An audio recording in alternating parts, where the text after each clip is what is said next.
নমস্কার বন্ধুরা, আমি মধুমিতা। এখন তো বর্ষাকাল, আর এই বর্ষার সময় না কচু গাছে প্রচুর পরিমাণে ফুল দেখা যায়। আর এই কচুর ফুল দেখতে এত সুন্দর লাগছে না, সেই জন্য ভাবলাম আজকে কচুর ফুলের বড়া রেসিপি আপনাদের সঙ্গে শেয়ার করব। আর এই কচুর ফুলের বড়া খেতে দারুণ লাগে। পুরো রেসিপিটি দেখতে থাকবেন, আশা করছি খুবই ভালো লাগবে।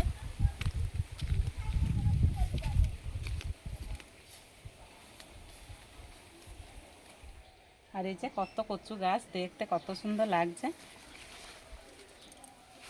আর এই যে কচুর ফুল,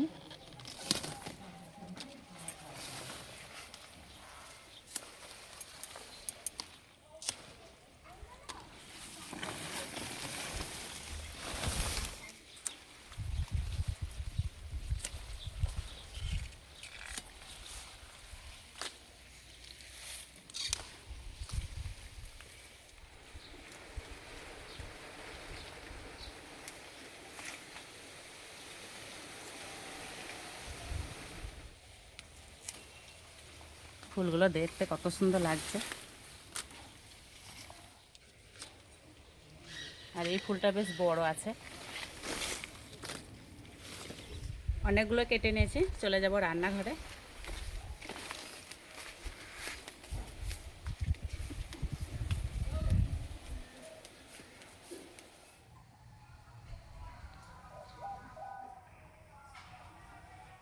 এই ফুলগুলো এবার কেটে নেব। কাটার আগে হাতে ভালো করে তেল মেখে নেব, তাহলে হাতে কালো দাগ পড়বে না।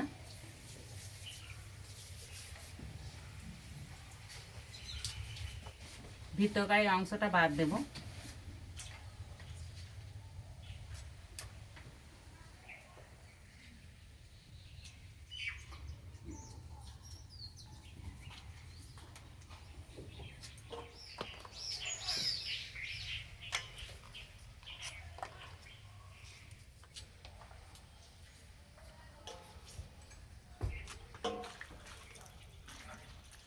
এবার ছোট ছোট করে কেটে নেব।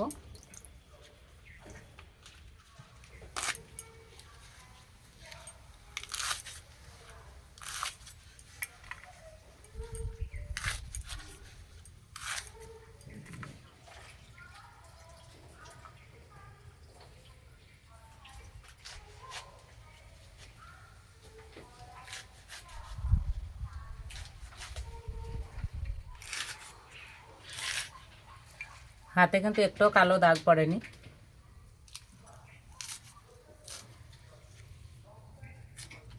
ফুলগুলো একটু ভাপিয়ে নেব। কড়াইয়ে দেব জল, অল্প একটু নুন, হলুদ গুঁড়ো।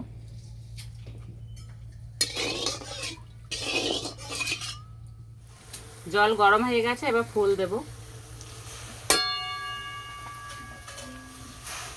একটু চাপা দেব, তাহলে খুব তাড়াতাড়ি ভাপানোটা হয়ে যাবে।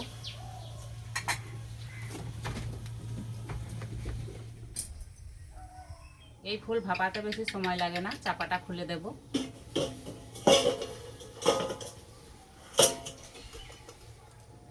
জলে থেকে ছেঁকে ছেঁকে তুলে নেব।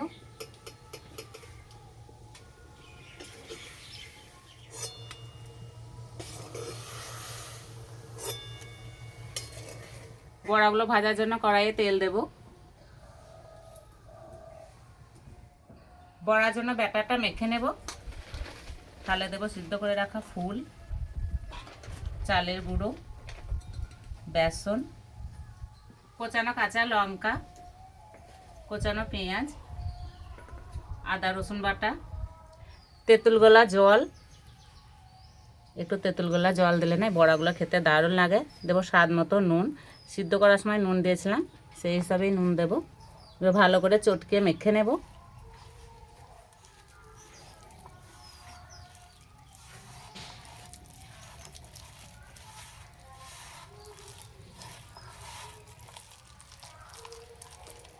একটু নরম করে মেখে নেব। তেল গরম হয়ে গেছে, বড়াগুলো ভেজে নেব।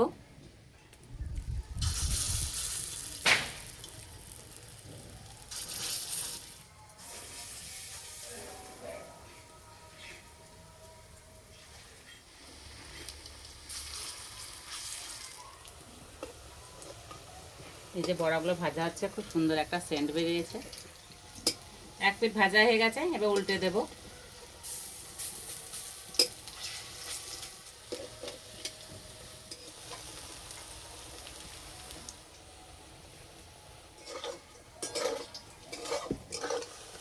ভাজা হয়ে গেছে, খুব সুন্দর একটা কালার চলে এসছে, এবার তুলে নেব।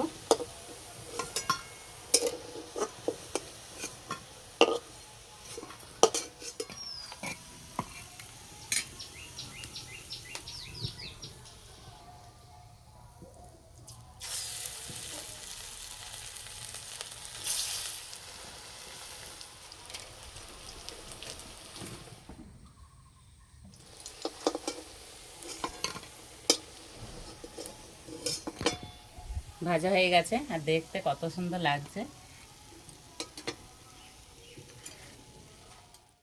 গরম ভাতের সঙ্গে এরকম বড়া আর একটু ডাল থাকলে না, অন্য আর কিচ্ছু লাগবে না, এটা দিয়ে ভাত খাওয়া হয়ে যাবে।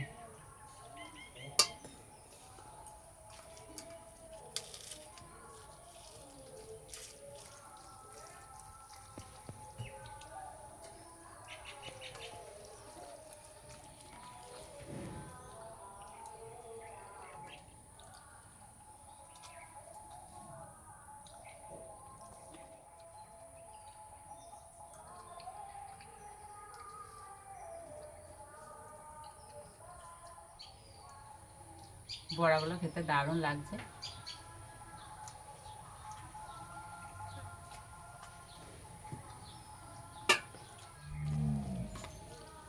আর উপরটা মুচমুচে হয়েছে আর ভেতরটা নরম, খেতে দারুণ লাগছে।